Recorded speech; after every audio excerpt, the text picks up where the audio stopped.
দর্শক, স্বাগতম বিজনেস মিররে। চলুন জেনে নেই আজকের শীর্ষ ব্যবসায়িক খবর।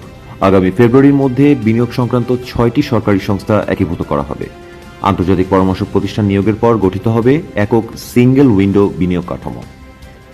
অবলোপনকৃত ঋণ আদায় করলে ব্যাংক কর্মকর্তারা পাবেন আদায়কৃত অর্থের 5% পর্যন্ত নগদ প্রণোদনা। বাংলাদেশ ব্যাংকের নতুন নীতিতে কর্মকর্তাদের আরও উৎসাহিত করার লক্ষ্য নেওয়া হয়েছে। কার্গো ভিলেজে আগুনের পর শাহজালাল বিমানবন্দরে বিকল্প স্থানে পণ্য খালাস শুরু হয়েছে। এফবিসিসিআই ক্ষতিগ্রস্ত ব্যবসায়ীদের দ্রুত পুনর্বাসনের আহ্বান জানিয়েছে। 2024-25 অর্থ বছরে বিএসআরএম লিমিটেড ও বিএসআরএম স্টিল মিলে রেকর্ড 1132 কোটি টাকার মুনাফা করেছে। শেয়ার হোল্ডারদের জন্য ঘোষণা দেওয়া হয়েছে 50% নগদ লভ্যাংশ।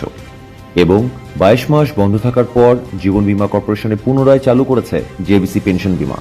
নতুন পলিসিতে গ্রাহকেরা আজীবন পেনশন সুবিধা পাবেন, থাকছে আয়কর রেয়াতও। এই ছিল আজকের বিজনেস আপডেট। দেখা হবে আগামীকাল।